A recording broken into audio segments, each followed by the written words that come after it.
The chicken game looks simple at first glance. You tap, you pick a tile, you try not to hit a bone, every clean pick grows your payout, and every mistake resets you back to zero. One of the most discussed, misunderstood, and dangerous tactics to ever be applied to the game is the martingale system. The martingale didn't start with the chicken game. It's a centuries-old betting method from classic casino tables, built on a single promise.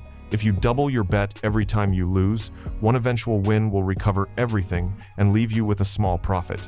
In roulette, for example, players bet on red or black, lose, double up, lose again, double again, and so on, until finally red lands. That single hit wipes out all previous losses and hands them back their starting stake, plus a little extra. The math sounds unbeatable, but in practice, it has buried more bankrolls than it has saved. In the chicken game, martingale works similarly. You lose one round, you increase your next stake. You keep climbing until you eventually dodge enough bones to cash out at the right moment. On paper, it looks flawless. If you can withstand the losses, you'll always recover. But the question isn't whether it works in theory, it's whether you can survive the streaks, whether your bankroll can handle the doubling, and whether you can keep your head straight when the losses start stacking up. The danger of martingale is immediate. Imagine starting at just $1. You lose, so you double to 2.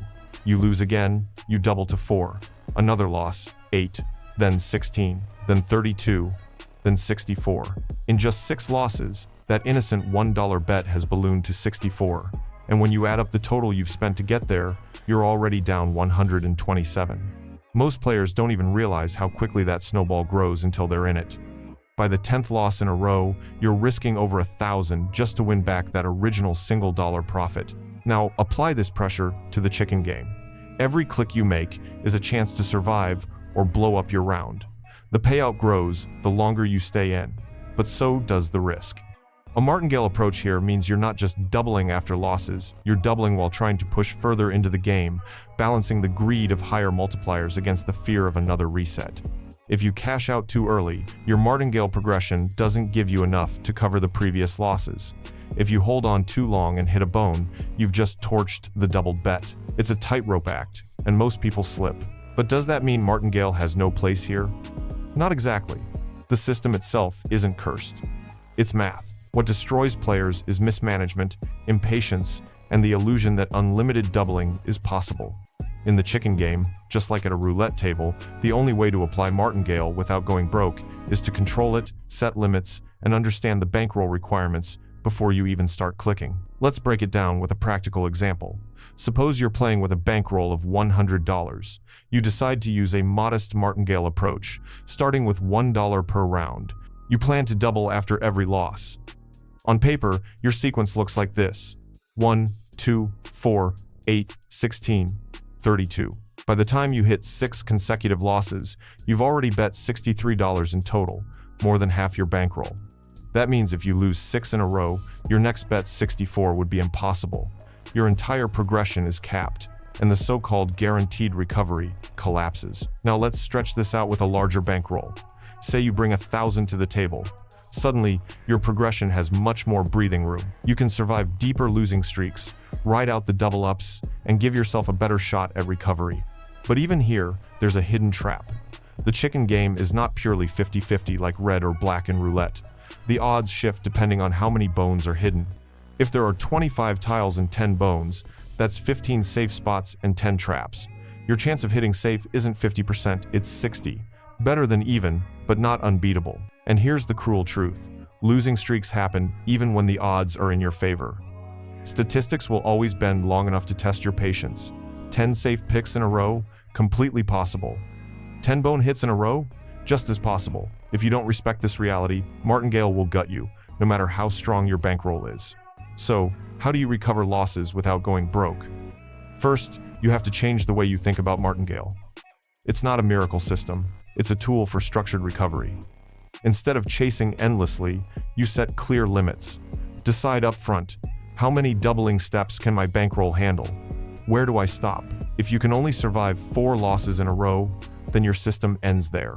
No desperate borrowing, no throwing in more than you planned. The players who lose everything are the ones who refuse to set these hard walls. Second, combine martingale with smart cash-out strategies. Remember, in the chicken game, recovery doesn't only depend on surviving rounds, it depends on when you decide to leave the board. If you're trying to recover a doubled loss, you don't need to go all the way to 20 safe picks.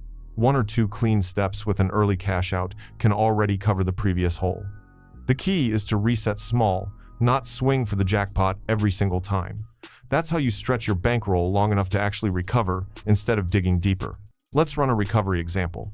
You lose $1, you double to 2, you hit a bone again, you double to 4. This time, you dodge 1 bone, move forward, and immediately cash out at a modest multiplier. That payout might be small, maybe only 5 or 6, but it covers the $4 risk and starts eating into the previous losses. Instead of waiting for a massive multiplier, you're using small, calculated exits to slowly stabilize. That's the discipline most players lack. Another angle is bankroll segmentation. Divide your entire budget into isolated sessions. If you brought 100 to the game, don't let yourself burn through it all in one martingale progression. Split it into 5 sessions of 20.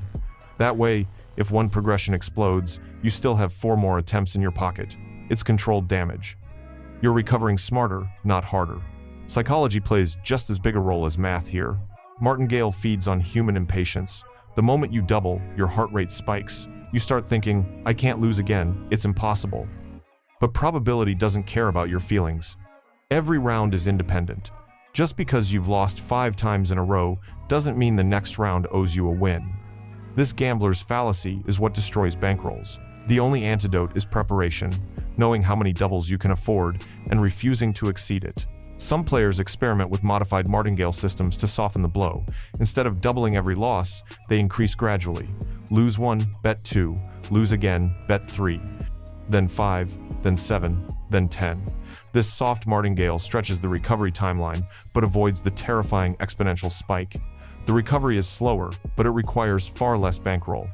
In the chicken game, this method can align better with safe cash-out strategies, since you're not forcing yourself to risk massive sums for tiny gains. Others combine martingale with what's called the reverse approach. After a win, instead of resetting to the base bet, they let the profit ride for 1 or 2 extra safe picks before cashing out. The idea is to let the streaks work both ways. If you hit a winning flow, milk it lightly. If you hit a losing streak, martingale gives you a structured way back. It's risky, but it balances the natural waves of the game. The biggest misconception is that martingale guarantees recovery. It doesn't.